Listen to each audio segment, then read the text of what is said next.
Bienvenidos a mi canal de YouTube, al que os animo que os suscribáis si aún no lo habéis hecho, y también me podéis encontrar en el resto de mis redes sociales. Hoy os invito a que me acompañéis a darle un cambio radical a este cabecero y estas mesitas. Y atentos hasta el final porque no será el típico cambio. Por eso cuando llegues al final del vídeo, déjame en comentarios si lo habías visto alguna vez y si conocías esta técnica. En cualquier cambio que hagáis en vuestros muebles, es ideal comenzar abriendo un poco el poro de la madera. Puedes hacerlo ayudándote de una lijadora eléctrica, como hice yo con estas mesitas, o bien puedes utilizar un taco de lija. No necesitas hacer un lijado muy profundo, pero este primer paso ayuda muchísimo a que los productos que añadamos después queden mejor fijados. Después de haber lijado toda nuestra pieza, es importante retirar todo el polvillo que se genera. Hay muchas casas comerciales que tienen limpiadores específicos para esta labor, pero también puedes utilizar una bayeta de microfibra con agua y un poquito de desengrasante. Ahora voy a aplicar una capa fina de imprimación o primer. Para las zonas con relieve voy a utilizar brocha,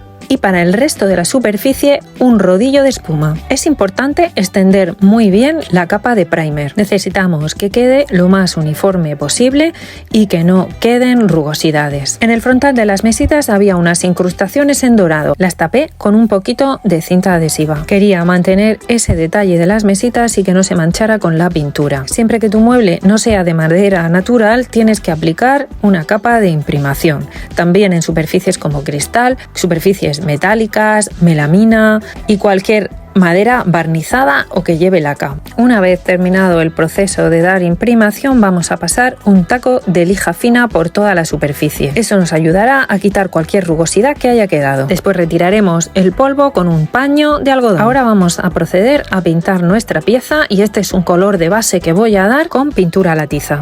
Voy a dar exactamente 2 capas, esperando bien que seque entre capa y capa. Es importante que esperes a que seque bien la primera capa antes de dar la segunda. De lo contrario, la capa de pintura podría desprenderse. Y ahora os quiero presentar este producto que se llama Glace. Es un producto incoloro que no aporta nada de color y lo voy a mezclar con pintura a la tiza, que tiene un color tierra muy clarito. La proporción de la mezcla es 8 partes de Glace por 2 partes de pintura. Vamos a aplicar nuestra mezcla con una brocha e inmediatamente después pasaremos un cepillo de barrer. Vamos a ir aplicando la pintura por trozos pequeños e inmediatamente después damos varias pasadas con el cepillo. Glace es un producto que retrasa el secado de la pintura hasta 2 horas y nos permite aplicar pátinas o hacer efectos como este sobre la madera. Es importante dar varias pasadas con el cepillo porque eso dejará un acabado más fino. Después utilicé un cepillo de púas más duras que me ayudaron a conseguir una línea aún más fina sobre la pintura. Fui repitiendo todo este proceso en todos los laterales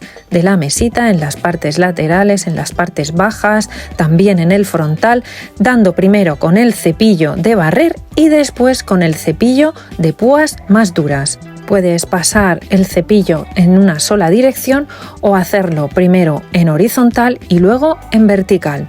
Y aprovecho este momento para pedirte que te suscribas al canal y que actives la campanita para que te avise del siguiente vídeo.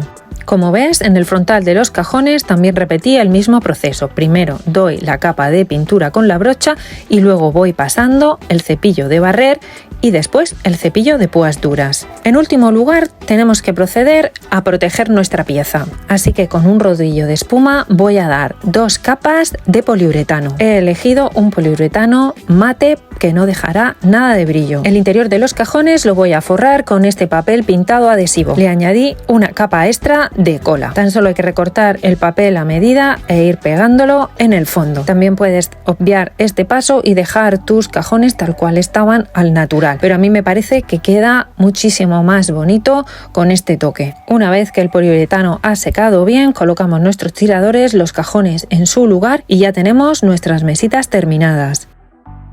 Mirad el contraste que ha quedado entre las mesitas, con ese efecto de pintura que parece papel o tela y el cabezal en color blanco. Espero que te haya gustado y que te sirva de inspiración para tus proyectos.